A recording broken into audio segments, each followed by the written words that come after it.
बिस्मिल्लाहिर्रहमानिर्रहीम। नाज़रीन अस्सलाम वालेकुम। नाज़रीन आज हम बात करेंगे, एक तो खान समझ में भी ना आया और पकड़ में भी ना आया वो कैसे, दूसरा कौमी अवार्ड की लूट सेल, और तीसरा सुपर पावर का कर्ज और आलमी मैशत जो है वो खतरे में। सबसे पहले हम बात करते हैं कि इमरान खान जो है, जो समझ में भी नहीं आया और पकड़ में भी नहीं आए, वो किस तरह, क्योंकि मोहम्मद मालिक कहते हैं कि इमरान खान के बारे में हमें इंटेलिजेंस रिपोर्ट्स थी कि वो जो है ना वो जल्द टूट जाएंगे, उसका लुबे ये था। तो उन्होंने कहा कि इसलिए इमरान खान को तंगो तारीख जगहों पर रखा गया, शायद वो टूट जाए। लेकिन फिर कहा गया कि वो तो नहीं टूट रहा। इमरान खान साबित तौर पर बहुत मजबूत है। ये वो अपना साथी है जो स्टैब्लिशमेंट के करीब तरीन है, हुकूमत के करीब तरीन है, और हमेशा जो भी हुकूमत आई है उसके करीब तरीन रहते हैं। तो इनका ये कहना है, तो इसका मतलब है कि इमरान खान का जो बिलीव सिस्टम है वो बहुत तगड़ा है। आपको ये मानना पड़ेगा, जिस शख्स का बिलीव सिस्टम, यकीन अल्लाह पर जितना पुख्ता होगा उसको तोड़ा नहीं जा सकता। याद रखें कि ये अल्लाह ताला चंद लोगों को अनायत फरमाता है, इसके अलावा आपको किसी में, हर शख्स में ये क्वालिटी नजर नहीं आती।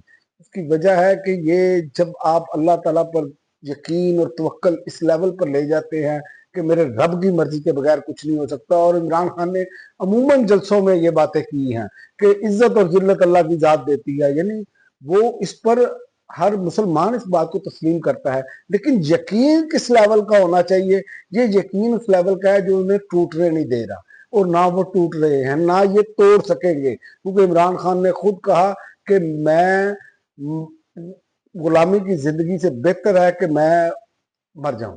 तो वो ये बात अब बिल्कुल क्लियर हो चुकी है। अब तो मुखालफिन ये मान चुके हैं। अब तो बकायदा ये भी खबरें आ रही हैं कि उनको जो है ना मजीद उनका रस्सा खींचने की बातें भी की जा रही हैं कि हम ये कर देंगे, वो कर देंगे। लेकिन मैं ये समझता हूँ कि ये अब जो पाकिस्तानी अवाम ने कर दिया है 14 अगस्त पर, जैसे खौफ के बुत तोड़े हैं, तो ये अब एक छोटी सी चिंगारी है जो किसी टाइम भी चली, ये सब कुछ गला कर राख कर देगी। और दूसरा, कौमी अवार्ड की जो लूट सेल की गई है वो बड़ी अजीब सी मुझे बात लगी है कि एक जमाना था जब लोग कौमी अवार्ड को तमगे और एजाजात और इज्जत की अलामत हुआ करते थे। इन एजाजात को बकायदा अपनी जिंदगी में सबसे बड़ी कामयाबी समझा जाता था। इनके लिए सालों मेहनत, कुर्बानियां और सच्चाई की राह अपनाई जाती थी। लेकिन आज आज के इस काबज दौर में वही शख्स काबिल एहतराम है जो दरबार में बनते उन तमगों के को लेने से इनकार कर दे। याद रखें कि वही शख्स अब काबिल एहतराम है, और आप देख लें कि जो हो रहा है। और दूसरा, क्योंकि अब इन अवार्ड तक पहुंचने के लिए जमहूरियत की लाश पर से गुजरना पड़ता है, जमीर का सौदा करना पड़ता है, सच्चाई को झूठ की जंजीरों में कैद करना पड़ता है। ऐसे में अगर कोई तमगा सीने पर सजता है, तो सजता भी है, तो वो इज्जत का नहीं बल्कि जिल्लत का निशान बन जाता है। और आप देख लें, कौम उसे इज्जत की नजर से नहीं देखती। अब इज्जत उन लोगों की है जो इन मसनूई एजाजात से खुद को दूर रखते हैं, जो हक और सच और असूलों पर खड़े रहते हैं, चाहे जमाना उनके खिलाफ ही क्यों ना हो। ये वक्त है सोचने का, हम तमगों की चमक देख रहे हैं या इनके पीछे छुपी सच्चाई को भी देखेंगे। बात यह है कि आप देखें कि बाप बेटे को तमगा दे रहा है। मैं सबसे पहले तो जो आप फोर्सेस को देते हैं उसको एक साइड पे रख दें। वो हर साल दिए जाते हैं फोर्सेस को, एजाजात ऑफिसर्स को। लेकिन ये गुजरा जिनके बारे में इंटरनेशनल रिपोर्टें हैं कि ये फार्म 47 पर, झूठे फार्म 47 पर बैठे हैं, इनको तमगे दिए जा रहे हैं। इन्होंने क्या ऐसा इकदाम किया है जिससे कि आप इनको तमगे दे रहे हैं? और बड़ी बात, बाप बेटे को तमगा दे रहा है। ये भी अब पहली मर्तबा देखा जा रहा है कि नाम नेहाद इसका मतलब है कि ये जमहूरियत है। यहाँ पर तो यही है कि अब अंडा अन्ना वंडे रेवड़ियां मुड़ मुड़ अपने आनू, तो ये तो वही सिलसिला चल रहा है। तो ये बड़ा सोचने की बात है कि आप अवाम को شاید اتنا ہی بیوقوف آپ نے سمجھنا شروع کر دیا ہے کہ عوام کو سمجھ ہی نہ آئے۔ مجھے بتائیں ان میں سے کون سا بندہ ہے جن کو جو دیے گئے ہیں وزراء کو، ان میں سے کس کی ایسی کارکردگی ہے کہ جس بنیاد پر ان کو اعزازات دیے گئے ہیں، جبکہ غریب ہے کہ وہ روٹی کو ترس رہا ہے۔ ججوں کی مراعات آپ دیکھ لیں کہ کیسے بیوروکریسی کی مراعات دیکھ لیں کیسے انہوں نے کر دیا۔ قوم ہے وہ چینی نہیں مل رہی، چینی جو ملتی بھی ہے جہاں سے دکانداروں نے رکھنی چھوڑ دی ہے کہ جناب اتنے میں بیچو گے تو ٹھیک ہے، وہ کہتے ہیں پیچھے سے مہنگی مل رہی ہے۔ تو یہ ان کی توجہ صرف اپنے طرف ہے۔ مافیا جو ہے وہ قابض ہے، اور مافیا سے یقین کریں جان اب جلد چھوٹ جائے گی، کیونکہ اس کی وجہ ہے کہ جو میں نے چمک دیکھی ہے یہ جشن آزادی کے موقع پر، یہ یاد رکھیں یہ آپ کو اس کا رزلٹ نظر آئے گا اور بہت جلد نظر آئے گا انشاءاللہ۔ اور آخر میں آپ کو بات کرتا ہوں کہ سپر پاور کا جو قرض ہے وہ عالمی معیشت کو لے ڈوبے گا۔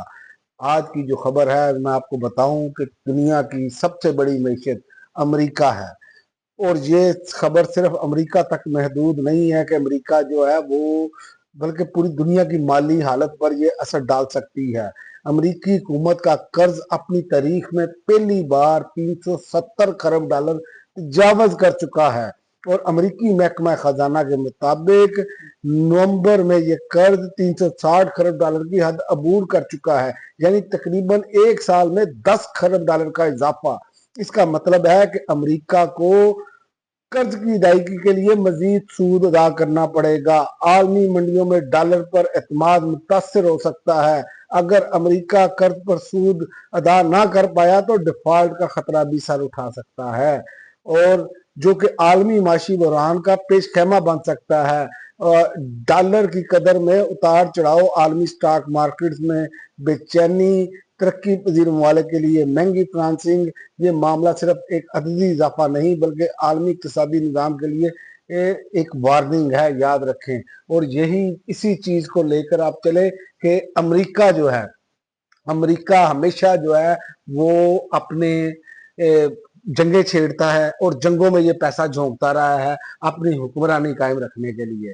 تو ڈونلڈ ٹرمپ جو وعدہ کر کے آئے تھے نا کہ میں دنیا کو جنگوں سے نکال لوں گا، تو ڈونلڈ ٹرمپ کے دور میں جتنی نسل کشی فلسطینیوں کی گئی ہے، جتنی انسانی حقوق کی پامالیاں کی گئی ہیں، یہ بھی اس سے کوئی ڈھکی چھپی بات نہیں ہے۔ تو یاد رکھیں کہ ڈونلڈ ٹرمپ جو ہے اگر وہ معاملات نہیں یہ روکوا سکے یہ جنگوں کی طرف، اور یہ معاملات اگر نہ لے کر گئے، یہ نہ روکا گیا، تو یہ امریکی معیشت مجھے ڈوبتی ہوئی نظر آ رہی ہے۔ اور آپ دیکھیں گے کہ اگر اگلا جو ابھرتا ہوا سورج ہوگا وہ چائنا اور رشیا پھر دوبارہ سے ہوں گے، اور بھارت ہوگا۔ یاد رکھیں اس کی وجہ کیا ہے کہ ان کا ایک اتحاد بھی ہے برکس میں۔ تو یہ اب جو ہے نا وہ خطرے کی گھنٹی جو ہے وہ بج چکی ہے۔ دیکھتے ہیں کہ آئندہ آنے والے دنوں میں کیا ہوتا ہے۔ اب تک کے لیے ناظرین اتنا ہی، اگلی ویڈیو تک اجازت دیں، اللہ حافظ۔